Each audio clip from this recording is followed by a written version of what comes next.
ठीक है जी, ये हमारे पास इसकी पहली स्लाइड है। ठीक है, सबसे पहले तो है ना हमें मोटर की हमने बात की थी। एसी की और डीसी की डिवीजन होती है मोटर्स के अंदर, जो कि हमारे पास मोटर्स क्या कर रही होती हैं, बेसिकली वो इलेक्ट्रिकल एनर्जी को मैकेनिकल में कन्वर्ट कर रही होती है, जो कि सिंपल सा हमें सब जो है सबको ही पता है। अच्छा जी, अब इसमें एसी मोटर्स होती हैं और डीसी मोटर्स होती हैं, जो कि हमने पीछे भी डिस्कस किया था। अब एसी मोटर के केस में क्या एक फंक्शन होता है कि उसके अंदर जो सप्लाई इनपुट हो रही होती है वो एसी की फॉर्म में होती है। ठीक है, वो होती है अल्टरनेटिंग करंट की फॉर्म में होती है, यानी कि वेव की फॉर्म में होती है। अब के डीसी के केस में क्या होता है, इसको डीसी मोटर इसलिए कहते हैं क्योंकि उसको जो एसी सप्लाई हम देते हैं वो डीसी के केस में दे रहे होते हैं। ठीक है, उसको डायरेक्ट करंट के केस में हम एसी सप्लाई दे रहे होते हैं। ये जो है ना मेन इसका डिफरेंस है। अच्छा, अगर हम इसके प्रिंसिपल की मैं यहीं अगर तो इसके बहुत ही जेनेरिक बात करूं कि जेनेरिक पूछा जाता है कि इसका प्रिंसिपल क्या होता है। ठीक है, इसका प्रिंसिपल ये होता है कि लेट्स सपोज यहाँ पे एक मैग्नेटिक ये एक यहाँ पे मैग्नेटिक फील्ड है। ठीक है, इसके क्रॉस में यहाँ एन कह दें या एस कह दें, और इसके अक्रॉस जब एक जो है ना कंडक्टर आके हम इसको प्लेस करते हैं, करंट कैरिंग कंडक्टर जैसे कहा जाता है, तो इसके ऊपर जो है ना एक जो है फोर्स है वो अकर होती है। ठीक है, फील्ड की फोर्स अकर होती है, जिसकी वजह से इसके अंदर इंड्यूस ईएमएफ जनरेट होता है, तो जिसकी वजह से इसकी रोटेशन अकर होती है। ठीक है, तो ये सिंपल सा इसका बेसिक जो है ना वो प्रिंसिपल है। अच्छा, अब इसकी ना हम स्टेप बाय स्टेप बात करते हैं, और स्टेप बाय स्टेप पे सबसे पहले जो हमने चीज़ को डिस्कस करना है वो है इसकी कंस्ट्रक्शन, कि हमें इसका पता होना चाहिए कि इसकी कंस्ट्रक्शन जो है ना वो असल में क्या क्या चीज़ें इसमें होती हैं और क्या क्या पार्ट्स होते हैं।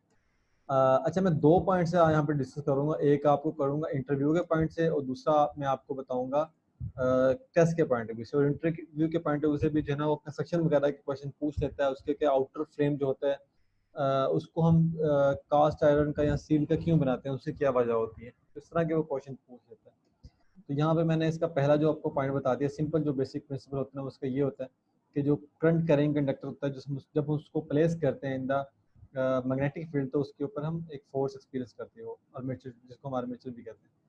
अच्छा जी, ये यहाँ तक हमारा क्लियर हो गया। आगे हम कंस्ट्रक्शन की अगर बात करें, ये स्लाइड्स क्यों हो रही है, क्योंकि मैं स्लाइड चेंज कर रहा हूँ अभी। अभी मैं फोर्थ स्लाइड के ऊपर हूँ। ठीक है, जी ठीक है। अच्छा जी, अब इसके अंदर ना कंस्ट्रक्शन डीसी मोटर की, इसको क्विकली देख लेते हैं कि कंस्ट्रक्शन में डीसी मोटर में क्या क्या चीज़ें आती हैं। इसमें ये कुछ पॉइंट्स हैं। इसमें मेन पोल आ जाता है आपके पास, और मेन पोल आ जाता है, और उसके बाद फील्ड कोयल आ जाती है। अब ये सारी चीज़ें जो अटैच होती हैं ना, ये आपके आउटर फील्ड के साथ अटैच होती हैं। ठीक है, ये आपने इसमें एक बात याद रखनी है। अगर मैं इसको इससे भी सिंप्लीफाई करके आपको बताऊँ ना कि इसके अंदर क्या कंस्ट्रक्शन होती है, अगर इसको सिंप्लीफाई करेंगे तो बहुत डिटेल में हम चलेंगे। तो सिंप्लीफाई करके मैं यहाँ साइड पे पॉइंट लिख रहा हूँ कि इसके अंदर स्टेटर होता है। ठीक है, स्टेटर मैग्नेट जिसे आप कह देते हैं।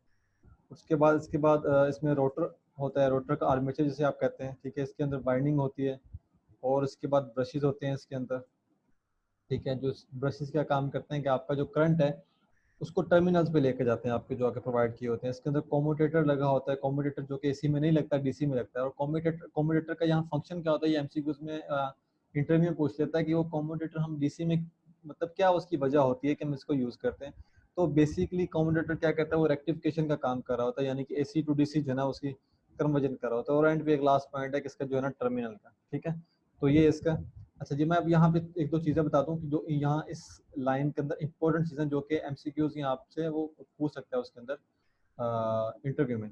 वो सबसे पहला तो मेन पोल के बारे में है। ठीक है जी, कि मेन पोल जो है ना, मेन फील्ड पोल है, ये आपका क्या काम करता है। ठीक है, तो ये आपके जो है ना पोल्स बने हुए हैं, ये सारे पोल्स हैं। ठीक है, तो ये आपका मेन रोल प्ले करते हैं आपका फ्लक्स जनरेट करने के लिए। ठीक है, सबसे पहले तो आपको ये इस चीज़ का पता होना चाहिए कि मेन पोल आपका फ्लक्स जो है ना वो जनरेट करते हैं। अच्छा, इसके बाद एक इसमें इंटरलूप का कंसेप्ट आता है, ये वाला। ये आपके ये जो बड़ी बार बनी हुई है ये वाली, यहाँ पे इसके बार भी बनी है, इसकी बनी है, इसकी बनी है, ये होते हैं इंटरलूप्स। अच्छा, इंटरलूप वो पूछ लेता है कि हम इंटरलूप को क्यों यूज करते हैं। तो इसके जो है ना दो कंसेप्ट होते हैं। ठीक है, एक कंसेप्ट तो इसका ये होता है कि इसके अंदर जो स्पार्क का कंसेप्ट आता है कि इसके अंदर हम स्पार्किंग को रोकने के लिए जो है ना हम इंटरपोल लगाते हैं इसके अंदर। ठीक है, इंटरपोल लगाते हैं। अब दूसरा जो कंसेप्ट है वो ये होता है कि इसके अंदर जो कॉम्यूटेटर इफेक्ट होता है यहाँ पे, उसको अकर होने से हम रोक देते हैं। ये इंटरपोल लगाने का मकसद है। अच्छा, अगर वो पूछ लेता है हमसे जी कि अच्छा ये मुझे बता दें कि चलें आपने बता दें इसका क्या पर्पस होता है लगाने का, लेकिन मुझे ये नहीं पता कि इसको हम लगाएंगे किस तरह से। इसको अटैच करेंगे, सीरीज के साथ अटैच करेंगे, या फिर उसको जो है ना हम पैरेलल में अटैच करेंगे। तो इसको हम सीरीज में अटैच कर रहे होते हैं वाइंडिंग के साथ। ठीक है, तो वाइंडिंग में इसके साथ सीरीज में अटैच करते हैं। अच्छा जी, अब इसके अंदर अगर मैं यहाँ पे बात करूँ इसके आउटर फ्रेम की, आउटर फ्रेम इसका ये वाला आउटर फ्रेम है, ठीक है, ये इसका मैं आउटर फ्रेम। अच्छा, आउटर फ्रेम को हम ना, इसका दूसरा नाम यॉक होता है, यॉक कह लें या इसका आउटर फ्रेम कह लें। इसका क्वेश्चन पूछता है मुझे, पहले तो ये पूछ रहा था जी कि आउटर फ्रेम के बारे में बताएं कि उसका यॉक क्यों कहते हैं और उसकी वजह क्या होती है, उसको हम क्यों लगाते हैं। मोटर को हम खुला भी तो छोड़ सकते हैं, मतलब खुला छोड़ने का मतलब ये होगा कि उसमें हीट इफेक्ट जो है वो बिल्कुल नहीं होगा। उसको लगाने का मकसद जो होता है कि उसमें अंदर जो डस्ट होती है और जो मॉइस्चर वगैरह ऐड होने होते हैं ना, तो उसको हम बचाने के लिए, अपनी मोटर की प्रोटेक्शन के लिए हम फ्रेम या यॉक को यूज़ करते हैं। अच्छा, ये चीज़ हमें यहाँ पे कंफर्म होगी। अब ये पूछ लेता है कि जी अच्छा चलिए, ये आप मुझे बता दिए कि क्यों यूज़ होता है। अब मुझे ये बता दो जी कि इसको हम मटेरियल कौन सा यूज़ करते हैं। तो इसके दो मटेरियल जो है ना फेमस यूज़ होते हैं। अगर तो बात की जाए रेजिडेंशियल की, जहाँ पे आपने किसी मशीन को फिक्स कर देना और उसको बार बार नहीं मूव करना, ठीक है, यानी कि उसको अपनी जगह पे प्लेस कर देना। तो फिर हम जो है ना करते हैं, आयरन यूज़ करते हैं, ठीक है।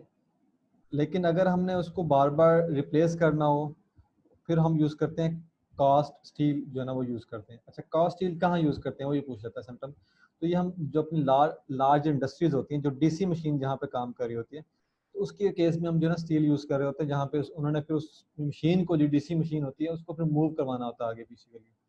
तो मूव करवाने के लिए आपको पता है आयरन जो है ना वो एक हैवी मटीरियल आ जाता है, अगर उसको लार्ज मशीन की पॉइंट ऑफ व्यू से बात करें। ठीक है जी। अच्छा जी, ये मैंने यहाँ पे, ये मैंने मेन आपको बता देते कि स्टेटर वगैरह इसमें होता है, बाइंडिंग और आर्मेचर, ये भी हो गया जी।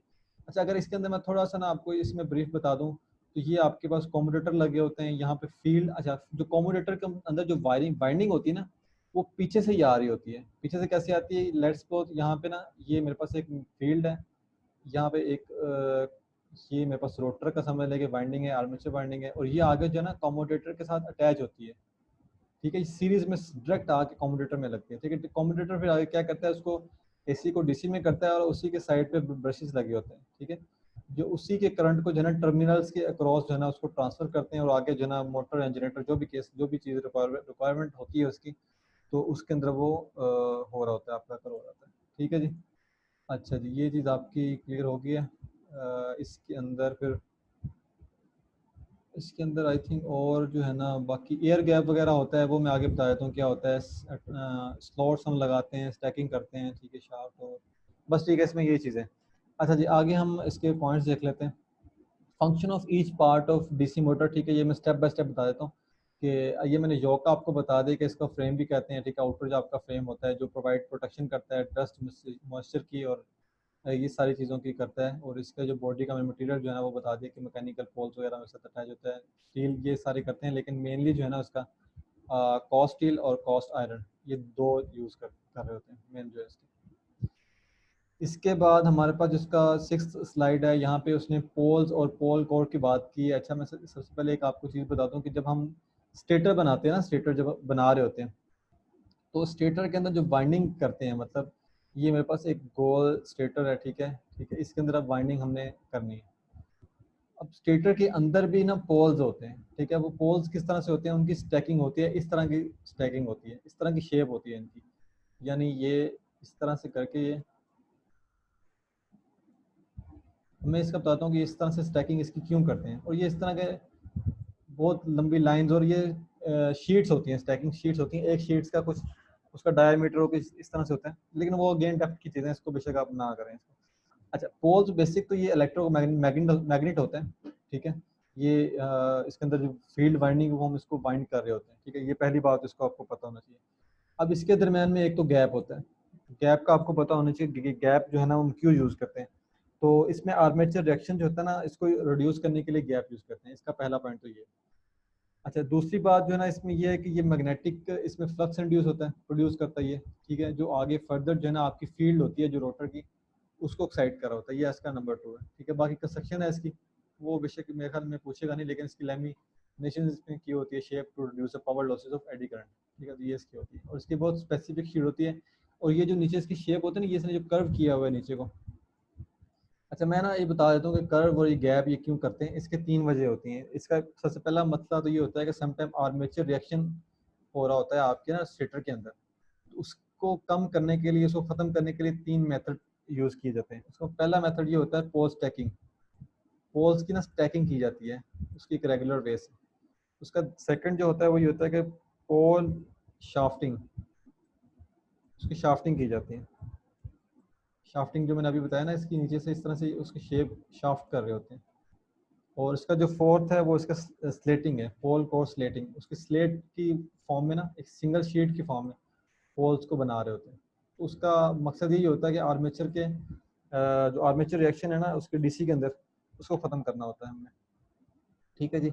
और पोल शू है, पोल शू ये नीचे वाला बेसिकली पार्ट होता है जो मैंने आपको बेसिकली बता दिया कि उसकी शेप टिपिकली ड्यू टू हम शेप उसकी क्यों कर रहे होते हैं। और उसका में एयर गैप और मेजर, ठीक है, ये बात इसमें देख लीजिएगा पढ़ के इसमें।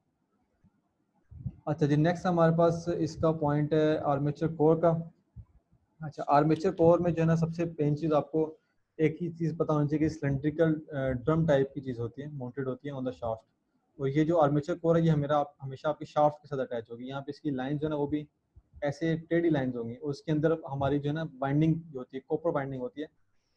जैसे उसने कहा ना, it provided large number of slots, जैसे मैंने बताया स्लॉट्स प्रोवाइड की जाती हैं और जो पैरेलल होती हैं, और इसके अंदर हम बाइंडिंग को करते हैं, जो ये कॉपर बाइंडिंग जो है ना वो प्लेस कर रहे होते हैं। अच्छा जी, इसके बाद इसमें जो है ना पैरेलल का भी मैंने बता दिया है। और ये मैंने यहाँ पे बता दिया, ये स्लॉट्स आपके होती हैं, ये आपके पास यहाँ पे शाफ्ट होती है, और ये जो होते हैं ये आपके पास कॉपर लेग होती है। ठीक है, ये एक दो चीज़ें इनका जो है ना आपको पता होना चाहिए। अच्छा, ये जो मैंने पीछे बात की थी कि ये जो ना आपकी बाइंडिंग होती है ना इसकी रोटर की, ये बेसिकली रोटर का पार्ट है ना आर्मेचर के अंदर से। तो इसकी जो बाइंडिंग होती है ना वो थ्रू आउट जा रही होती है कॉपर लेग के साथ मिलके, मतलब कॉपर लेग के थ्रू आगे कॉम्यूटेटर में जा रही होती है। ठीक है, तो कॉम्यूटेटर में जाके फिर एसी से डीसी में कन्वर्ट होती है। ठीक है, बाकी एंड पे इसने कुछ इसमें मटेरियल के पॉइंट ऑफ व्यू से बात की हुई है, उसको देख लीजिएगा। लो रिलक्टेंस कास्ट स्टील जो है ना वो यूज़ करते हैं।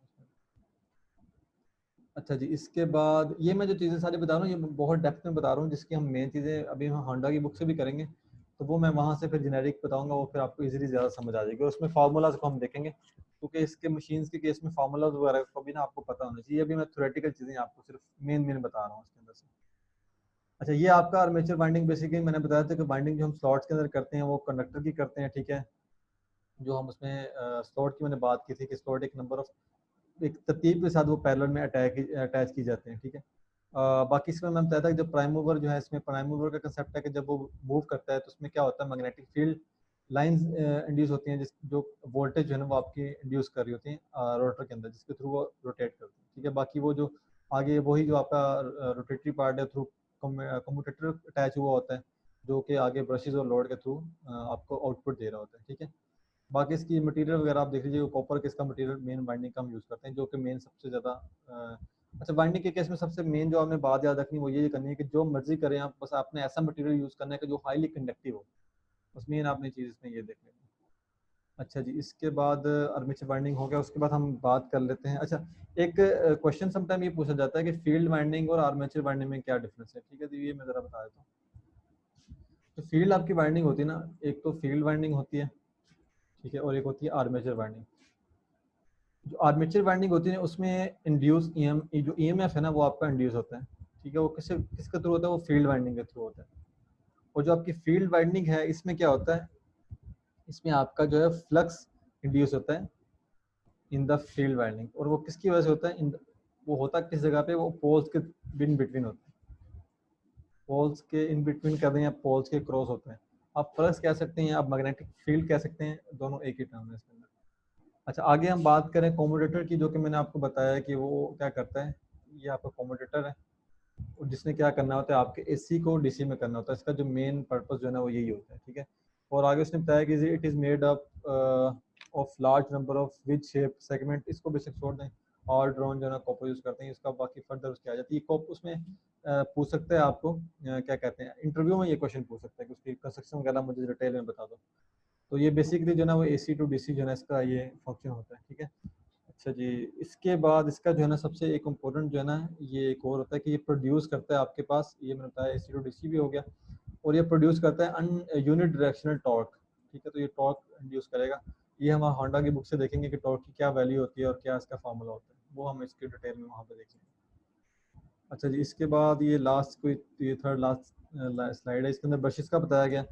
अच्छा जी, ब्रशेस के लिए भी सबसे पहली जो इंपॉर्टेंट चीज़ ये है कि ब्रशेस ने क्योंकि आगे अटैच होना है आपके टर्मिनल्स के साथ। ठीक है। यहाँ पे टर्मिनल्स होंगे पॉजिटिव और नेगेटिव। तो ब्रशेस का सबसे ब्रशेस के लिए आपको मेन चीज़ यही पता होना चाहिए कि ये कंडक्टिव होना चाहिए, और हाईली कंडक्टिव हो तो ज़्यादा इसमें इसकी बेहतर चीज़ है। अच्छा जी, अब इसमें क्या होता है कि जो आपका आर्मेचर का करंट होता है, ठीक है, वो अटैच होता है एक्सटर्नल लोड के साथ, लेकिन वो आगे जो रास्ते में उसके साथ चीज़ें होती हैं वो कम्यूटेटर लगा होता है और वो ब्रशेस लगे होते हैं, ठीक है। उसने बताया हुआ कि by carbon brushes which is held against the surface और by the of the commutator, ठीक है। उसके ये आपके कम्यूटेटर होते हैं, ये पीछे से बाइंडिंग आ रही है जो कि आपकी उसके अंदर से, और आर्मेचर बाइंडिंग आ रही है, ठीक है।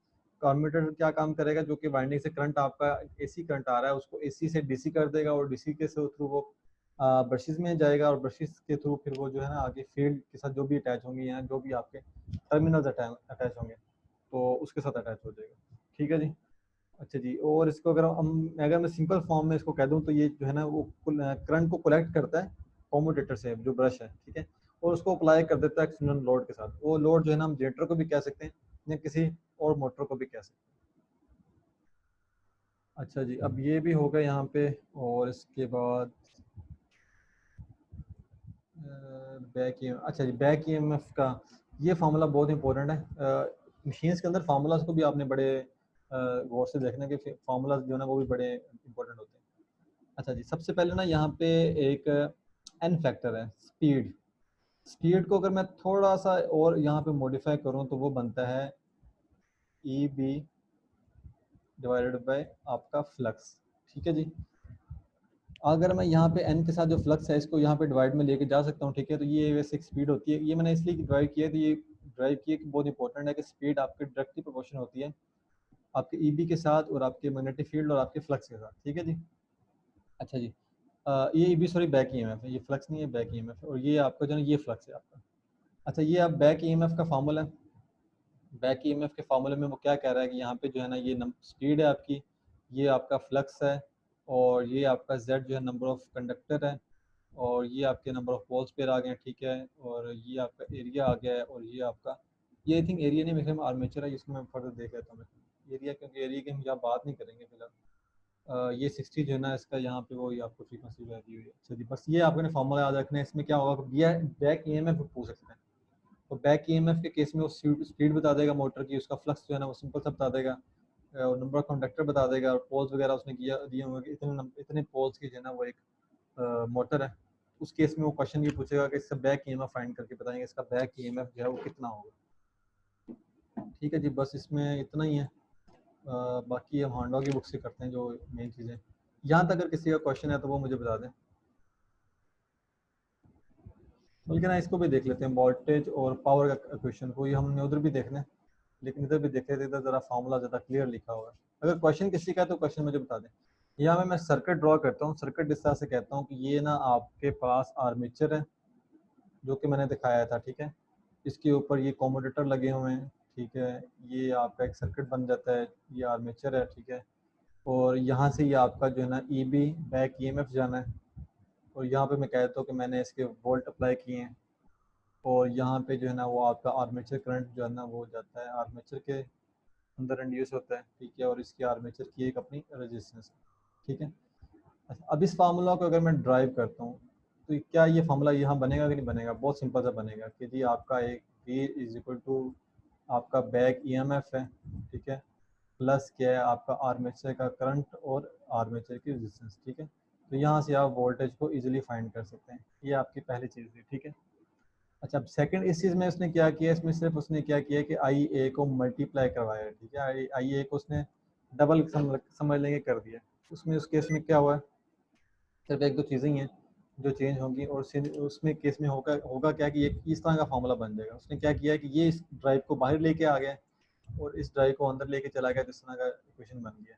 अब इसमें क्या बता रहा है कि इसमें ये जो चीज़ है ना, ये आपके पास है gross gross mechanical power produce, ठीक है, जो कि ओवरऑल जो है ना वो आपकी जो मोटर जो है वो जो पावर प्रोड्यूस कर रही है ना वो ये वाली है, ठीक होगा जी, पहली चीज़।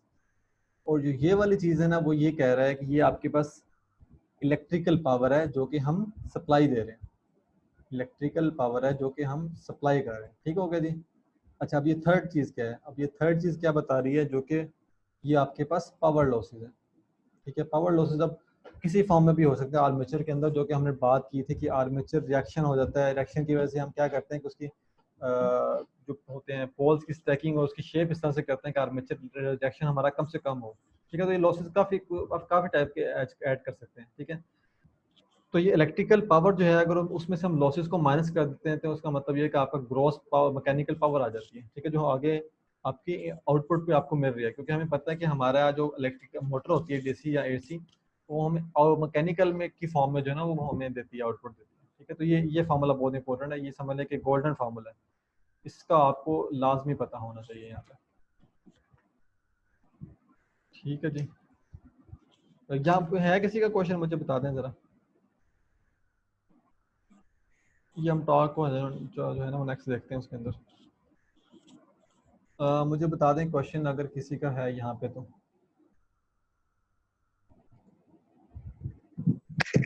नहीं है शोएब भाई, आगे मूव करने थे। अच्छा, आगे अब होंडा के, अच्छा मैंने ना आपसे एक चीज़ डिस्कस भी करनी थी यहाँ पे। मैं वर्ड सीरीज की बुक है, मे बी आप में से किसी को पता हो, अगर मेहरान को मैं पता हो, हमारे जो एनटीएस की और उसके पेपर्स होते हैं ना, क्या कहते हैं, जी लेस्को के, एनटीएस के, पेप्को के, और ये सारे पेपर्स होते हैं ना, वो असल में होते हैं एनटीएस की बेस पे होते हैं या पीटीएस के बेस पे होते हैं। अच्छा, अब पीटीएस और एनटीएस का क्या फिनोमेना है कि वो जो है ना करते लोग, वो क्या करते हैं कि उन्होंने अपनी लाइब्रेरी बनाई होती है। उन्होंने जब भी कोई पेपर बनाना होता है तो वो सिंपल उस लाइब्रेरी से ना पेपर उठाते हैं और उसको जो है ना वो सॉल्व कर देते हैं, मतलब उसको प्लेस कर देते हैं। अब ये कुछ इंजीनियर्स ने ना सर, वो लाइब्रेरी अब चेंज हो गई है। हाँ वो उसको चेंज होते रहते हैं, लेकिन मोस्टली जो है ना मतलब इसमें मिक्स है, ये स्मार्ट सीरीज बुक बनाई हुई है इंजीनियर्स ने ना, उसके अंदर वो सारी लाइब्रेरी के क्वेश्चंस हैं। तो मैं ये सोच रहा था कि हम डेली बेसिस पे ना इसके 50 क्वेश्चंस सॉल्व किया करें लाजमी। सर सर उन्होंने ये शेल्फ ही हटा दिया अब। अब किस बेस पे? अब वीके मेहता का जो वो पोर्शन है, प्रॉब्लमिस्टिक जितने भी प्रॉब्लम्स हैं इसमें, वो पोर्शन ज्यादा टच करते हैं, और बाकी बीएल तराजा पोर्शन के जो एमसीक्यूज हैं, लेकिन मैक्सिमम यही होता है कि कैलकुलेशन बेस्ड एमसीक्यूज आते हैं।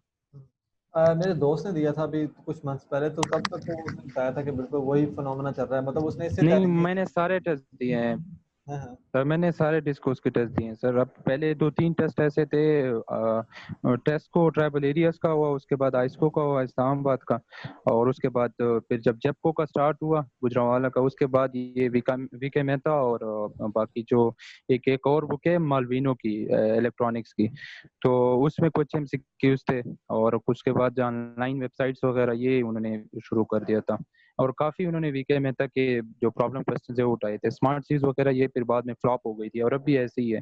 इसके बाद भी अगर कोई टेस्ट होना है ना, अभी लेस्को कैंसिल हुआ है तो वो दोबारा रिकंडक्ट होगा, तो उसके लिए पहले से यहाँ पे जितने भी मेंबर्स हैं या आप स्पेशली, तो उनके लिए प्रिपरेशन के लिए वीके मेहता का जो प्रॉब्लम्स हैं वो अच्छे से कर लें, जितने भी प्रॉब्लम्स हैं सर्किट वाइज।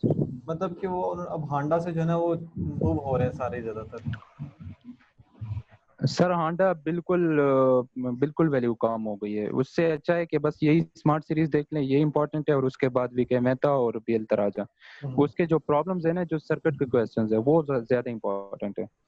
स्मार्ट सीरीज तो मैंने पढ़ी उस है। पे मैं फिर एक सेशन कर। हाँ वो बल्कि आप सेशन कर भी लेंगे ना मेहरान, इसमें स्मार्ट सीरीज मैंने कंप्लीट पढ़ी है, तो इसमें बहुत ही मतलब मेन कंसेप्ट वाली बातें, मतलब ये जैसे पोल शू की हम बात कर रहे थे ना डीसी मशीन के अंदर, तो उसने बताया कि वो किसके हाँ एग्जैक्टली, वो बिल्कुल। बड़ी मतलब उसने बड़ी कोर और मेन बातें इसमें डिस्कस की हैं। बड़ी अच्छी बुक है वैसे ये डिस्कस करने के लिए।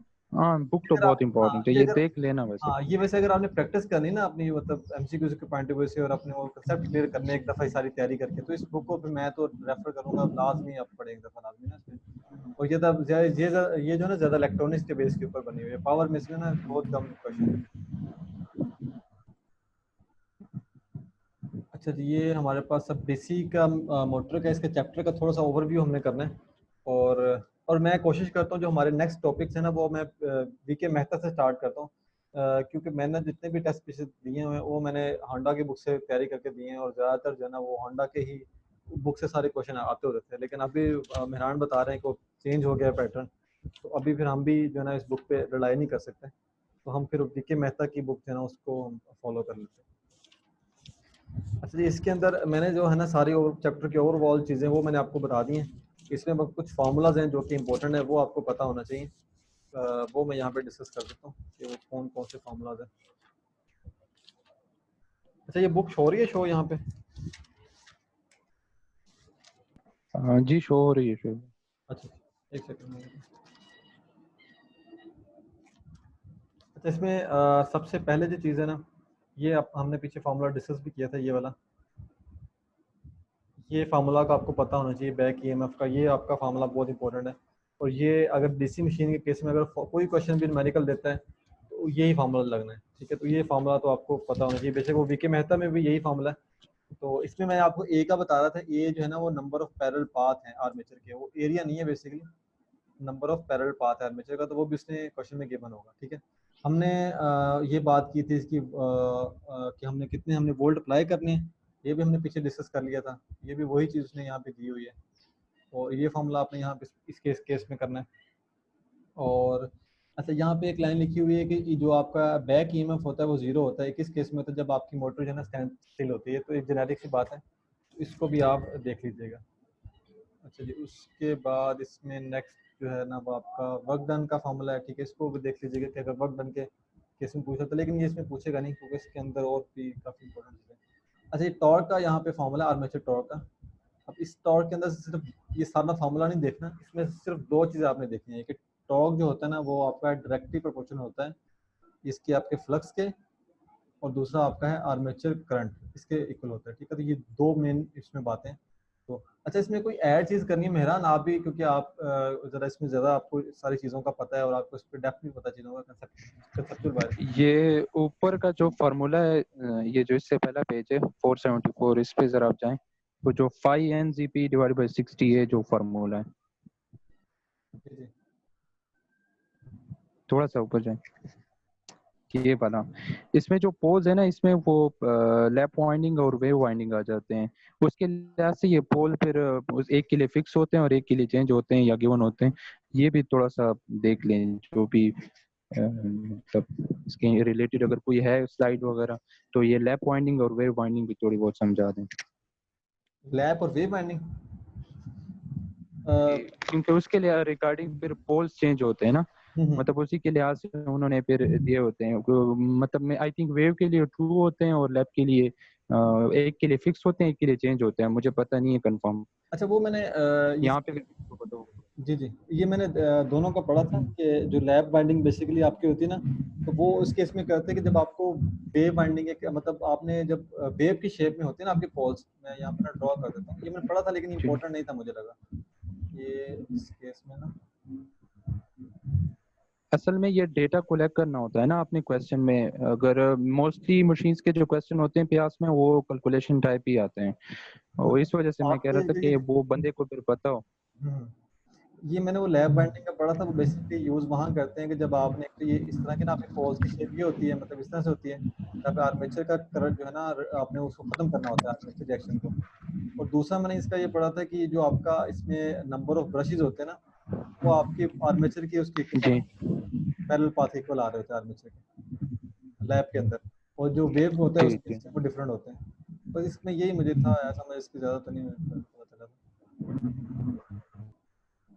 बाकी इसको देख लीजिएगा, मैं इस पर देख लूंगा। मुझे इतना ज़्यादा पता नहीं कि इसमें किस तरह से वो क्वेश्चन देगा, क्योंकि ना मेरा डीसी मोटर के केस में ना हमारे पास फार्मूलाज बड़े इंपॉर्टेंट हैं। तो फार्मूलाज के बाद इसकी जो है ना वर्किंग प्रिंसिपल जो है ना, वो मेन मेन चीज़ें वो हैं। तो ज़्यादातर जो मैंने देखा ना कि तैयारी किस केस में करनी जी जी है, हाँ तैयारी वो हमने वो थोड़ी सी स्मार्ट करनी है कि इसमें से वो अगर बेसिक पूछे ना तो हमें वो पता होना चाहिए सारी चीज़। अच्छा जी, इसके बाद यहाँ पे ये आपके पास लॉस टॉर्क है, इसका पता होना चाहिए आपको। आर्मेचर का टॉर्क और आपका शाफ्ट टॉर्क, इसको माइनस करेंगे तो आपका लॉस टॉर्क जहाँ पे फाइंड हो सकता है, ठीक है? इसके बाद विंडेज लॉसेस कुछ होते हैं। अच्छा, ये जी जी। शुएब भाई, ये जो लैप वाइंडिंग बेसिकली होते हैं, इसमें नंबर ऑफ ब्रुशेस जो होते हैं वो नंबर ऑफ पैरेलल पाथ्स के इक्वल होते हैं, और वेव वाइंडिंग में होते हैं नंबर ऑफ ब्रुशेस टू, वो फिक्स होते हैं। तो ये पॉइंट था बेसिकली। कभी कभी वो डेटा ऐसे गिवन होता है ना, तो उससे आपको निकालने होते हैं नंबर ऑफ ब्रुशेस या नंबर ऑफ पैरेलल पाथ्स निकालने होते हैं। तो बस ये 2 पॉइंट्स याद रखिए। उसका फार्मूला क्या है फिर उसका? वही फार्मूला यूज होगा?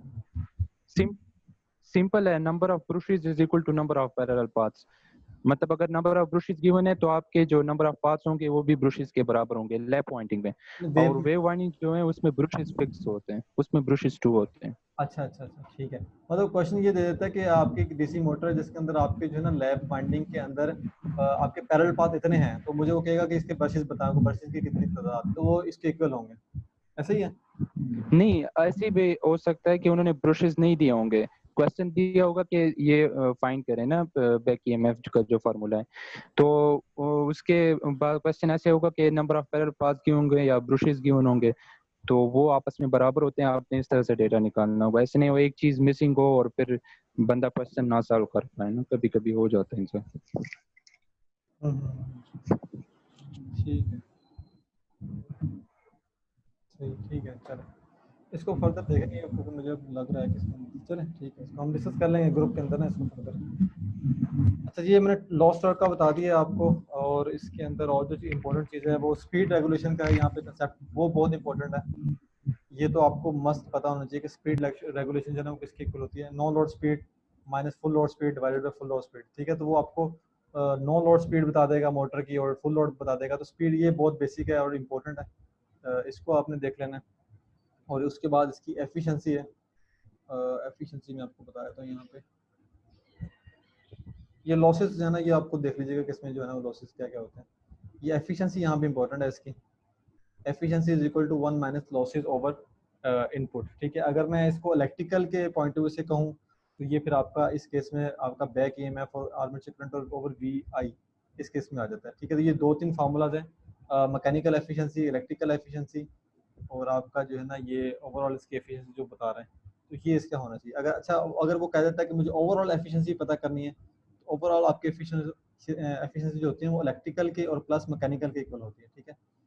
तो यहाँ पे फिर वो ये भी, लेकिन ये मुझे लगता नहीं कि क्वेश्चन देगा, क्योंकि वो क्वेश्चन उसने वो देना जो 1 2 3 मिनट के अंदर अंदर सॉल्व होता हो। अगर यहाँ पे इलेक्ट्रिकल की एफिशिएंसी और मैकेनिकल की एफिशिएंसी फाइंड करना शुरू कर दें तो काफ़ी टाइम लग जाएगा, फार्मूला पुट करना और सारी वैल्यूज फाइंड करना। तो माइट भी वो बता दे कि इलेक्ट्रिकल की एफिशिएंसी इतनी है, आप मैकेनिकल की फाइंड करनी पड़े। तो मैकेनिकल की सिंपल ये होती है कि मोटर की जो उसने आउटपुट दी होगी ना, और उसने दिया होगा उसका बैक ईएमएफ दिया होगा और उसने आर्मेचर करंट दिया होगा, तो ये डिवाइड करके आपको मैकेनिकल एफिशिएंसी फाइंड हो जाएगी, ठीक है। तो उससे हम उसकी ओवरऑल जो हमारे पास मोटर है उसकी एफिशिएंसी फाइंड कर सकते हैं, ठीक है। अच्छा, एक जो इसमें मैंने ई कैट के अंदर सॉरी इसमें एक टेस्ट में देखा था एनटीएस के अंदर क्वेश्चन आया हुआ था कि कौन सा केस होता है कि जिसमें आपकी मैक्सिमम, ये बल्कि उसने मेंशन ये किया हुआ है, ठीक है।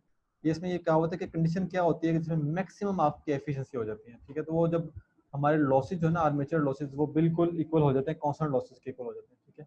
ना उससे ज़्यादा होते हैं ना कम होते हैं, तो इस केस में फिर आपकी जो एफिशिएंसी होती है वो बिल्कुल हाई हो जाती है।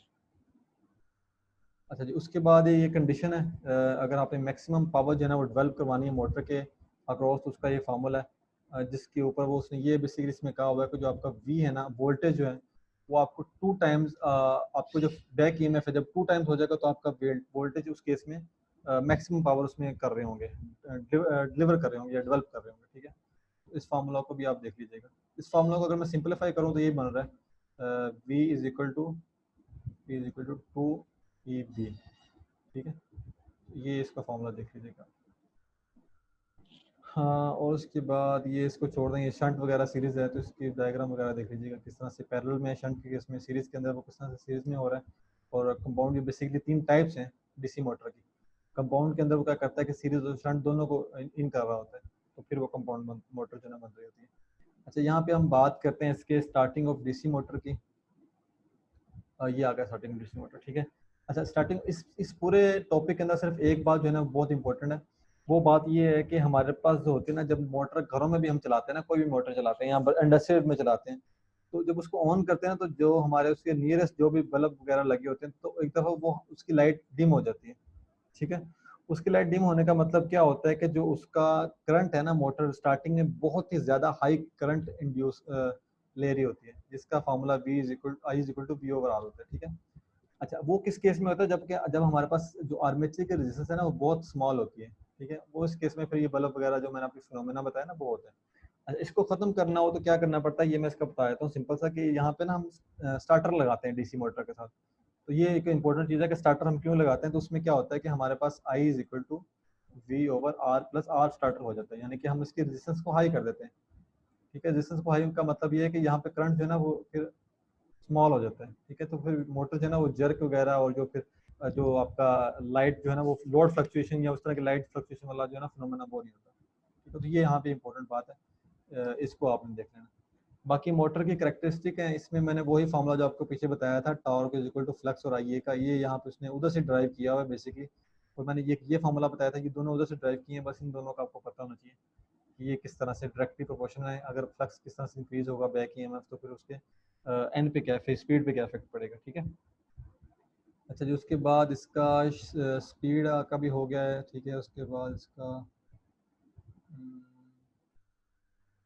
सीरीज, ये शंट सीरीज आप देख लीजिएगा, इसके फार्मूलाज इसके इतने इंपॉर्टेंट नहीं है, लेकिन जो मेन हमने डिस्कस किए हैं फार्मूलाज, इसमें यहाँ पे ना फार्मूलाज वही डिस्कस किए हुए हैं, यानी कि जो हम पीछे कर रहे थे, V is equal to E B plus I A R A, ठीक है। शंट के केस में ये होता है, और जो आपका सीरीज होता है उसके केस में जो आई होता है वो डायरेक्टली प्रोपोर्शनल टू फ्लक्स होता है, ठीक है। तो इसको आप रीड करेंगे, बहुत सिंपल है, इसमें ज़्यादा डेप्थ में नहीं जाना और ना ही इसमें आपने कंफ्यूज होना है कि शंट सीरीज में इसने क्या क्या दिया हुआ है, क्या कर्व दी हुई है, इस तरह की चीज़ें। अच्छा जी, टॉर्क करेक्टरिस्टिक आ गई है इसके अंदर। इसमें टॉर्क का सबसे पहले आपको पता होना चाहिए कि डायरेक्टली प्रोपोर्शन आपकी दो चीज़ों के इक्वल होता है, जो कि हमने पीछे पढ़ा भी था कि फ्लक्स और वही बातें दोबारा आ गई सारी, कि अगर फ्लक्स इंक्रीज करेंगे और आर्मेचर करंट इंक्रीज करेंगे तो ये होगा, ठीक है। और इस पे ये दूसरा होता है, ये लाइट लोड